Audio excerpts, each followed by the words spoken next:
बिहार में नगर निकाय चुनाव पर हाई कोर्ट के द्वारा आरक्षण मामले में सुप्रीम कोर्ट के आदेश का पालन राज्य सरकार द्वारा नहीं किए जाने को लेकर कोर्ट ने चुनाव पर तत्काल रोक लगा दिया है। कोर्ट ने सरकार को ये आदेश दिया है कि आरक्षण मामले में सुप्रीम कोर्ट के फैसले को ध्यान में रखकर चुनाव करवाया जाए। पूरे मामले पर पूर्व नगर विकास मंत्री सुरेश शर्मा ने सरकार पर हमला बोलते हुए इसे सरकार द्वारा चुनाव में बड़ी चूक बताया। देखिए पूरे मामले पर पूर्व मंत्री ने क्या कुछ कहा। आज हाई कोर्ट के द्वारा नगर निकाय चुनाव जो हो रहा था बिहार में, पहले चरण दूसरे चरण को कैंसिल कर दिया गया है। पूर्व नगर विकास मंत्री हैं आप और आप ही के द्वारा यह कैबिनेट से पास करवाया गया था। इस चीज़ को कैसे वर्णित कीजिएगा? चुनाव आयोग के द्वारा घोषणा हो जाता है, हाई कोर्ट हस्तक्षेप कर देती है और फिर चुनाव कैंसिल हो जाता है। देखिए, ये हाई कोर्ट से भी ऊपर का मामला है। ये सुप्रीम कोर्ट ने 2010 में ये आरक्षण नीति के ऊपर में अपना डिसीजन दिया था और इस पर लोग कोर्ट में गए थे। उस डिसीजन के अंतर्गत जो कहा था कि आरक्षण किया जाएगा, लेकिन उसके लिए पहले आपको एक आयोग गठित करना पड़ेगा और वो आयोग में रिटायर्ड जस्टिस भी हो सकते हैं।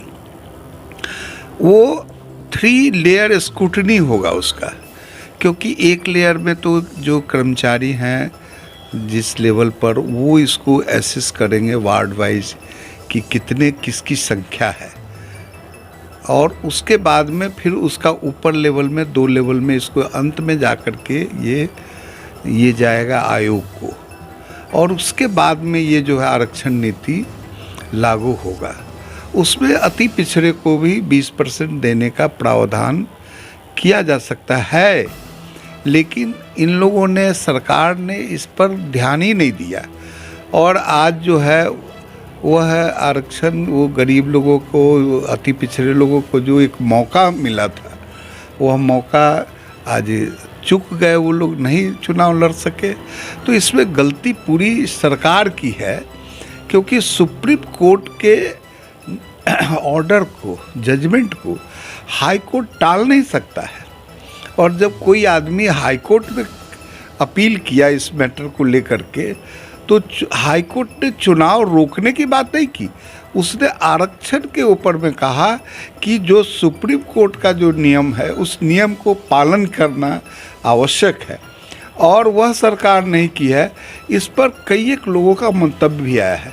मैंने भी विभाग के उच्च पदाधिकारी से बात किया था बीच में कि आयोग बना करके इसको कर लीजिए, स्क्रूटनी, चुनाव होना चाहिए।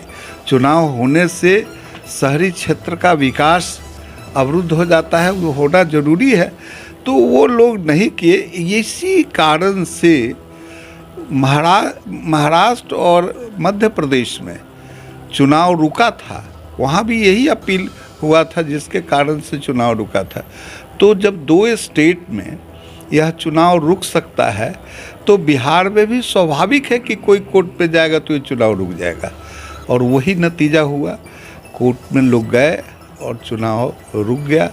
और आज देखिए कि सारी प्रक्रिया शुरू हो गई थी, सब कुछ चुनाव की तैयारी में लग गया था, लेकिन जो है चुनाव रुकने से लोगों में थोड़ी मायूसी आई है, थोड़ा अति हुआ है। और यह है एक गरीब अति पिछड़े का जो मौका मिला था वह इससे वंचित हुआ है।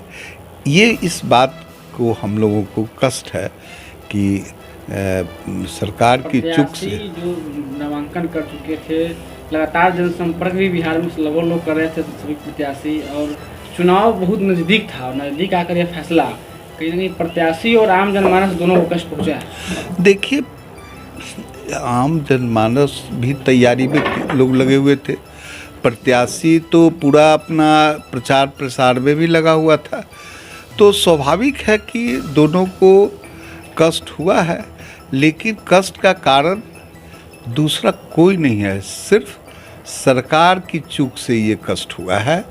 और सरकार पुनः इस चीज़ को करेगी, चुनाव होगा, लेकिन समय अब ज़्यादा लग सकता है, देखिए कब तक चुनाव होता है। अनुभव के आधार पर विभाग के पूर्व मंत्री हैं आप, क्या लगता है कि चुनाव अब कराना कितना मुश्किल होगा और कितना जल्द से जल्द हो पाएगा? देखिए, चुनाव तो कराना ही होगा, चुनाव तो होगा ही, लेकिन इसमें हमको अब लगता है कि पूरी प्रक्रिया को फॉलो करने में समय लगेगा और हम चाहेंगे कि सरकार इस पूरी प्रक्रिया पर अपना अमल कर करके इसको जल्द से जल्द चुनाव करा दे, ताकि यह चुनाव होने से नगरीय क्षेत्र का विकास प्रॉपर ढंग से होना शुरू हो जाएगा, जो अभी रुक गया।